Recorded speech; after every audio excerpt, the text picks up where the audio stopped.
You'll never guess what came in the mail today. It's the Phantom 4 Pro Edition. That is to say, that is the Phantom that is replacing the one that you just bought a couple of months ago. But don't worry, it's totally worth it. This thing is awesome. I scrambled as fast as I could to get this thing up in the air. The one thing you will notice is there is no iOS version. DJI just sent an email saying the Android version is up and running, ready to go, but the Apple iOS version is not going to be ready for another couple of weeks. In either case, the thing that got me most excited about the P4P is the 4K 60p. You can see Austin here in the background playing with his pugil stick. He's just practicing. But the slow-mo version of 4K aerial footage is actually pretty cool.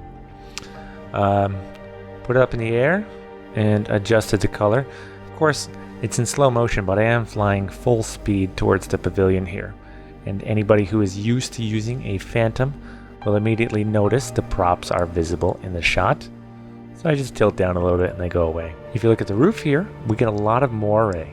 And I never had a P4, so I don't know if that is a trait that Phantom 4s have, but I don't see it on the Inspire very much. That's something that may be only in the 60p. It might not be in the 24p, but the sun went down before I had a chance to test that. Here I am testing out the feature that allows me to draw a path with my finger, and then the drone just follows that path. I think that is absolutely spectacular. I'm really going to use this feature a lot, because one of the hardest things is to fly in exactly the right path that I want to for a dramatic shot.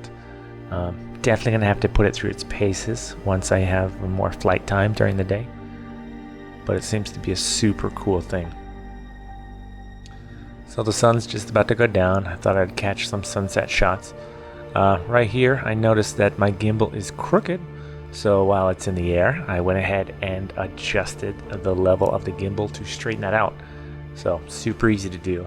Once I got it set, then I'm going to get some shots of the Hutto water tower. So again, everything on this video is shot in 60 frames a second and then slowed down to 23,976. So it's in slow motion. You can see the slow motion in the cars in the background.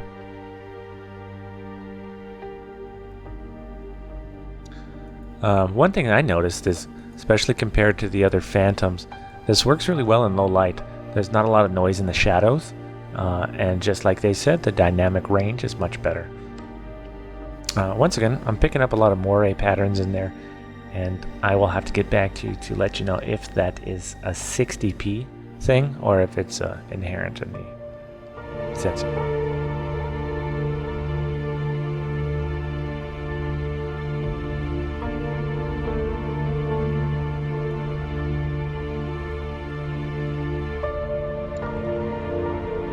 So I'm doing a point of interest on the water tower here.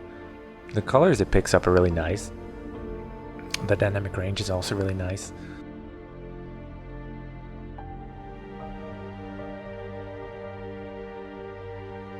Once I change the speed of the Phantom to go faster around the orbit, you start to pick up those props there in the top right. When I slow it down again, they disappear. So you're just going to have to control how fast you fly to get rid of them, just like you have been.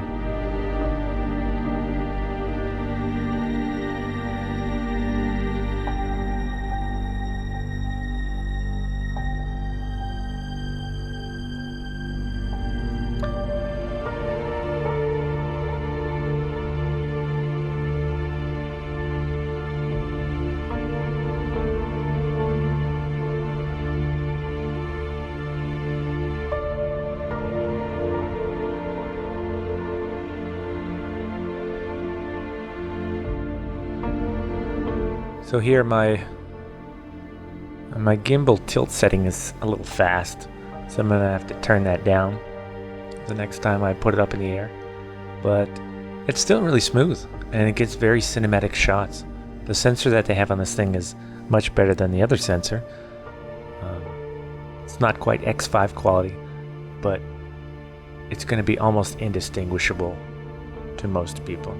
It looks fantastic.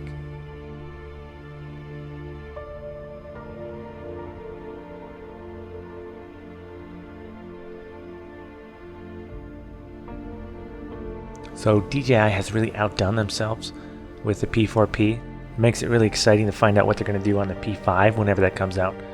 And it would be spectacular if the iOS app was out yet, but it's not, so I guess we'll wait. Until then, fly safe, and thanks for watching.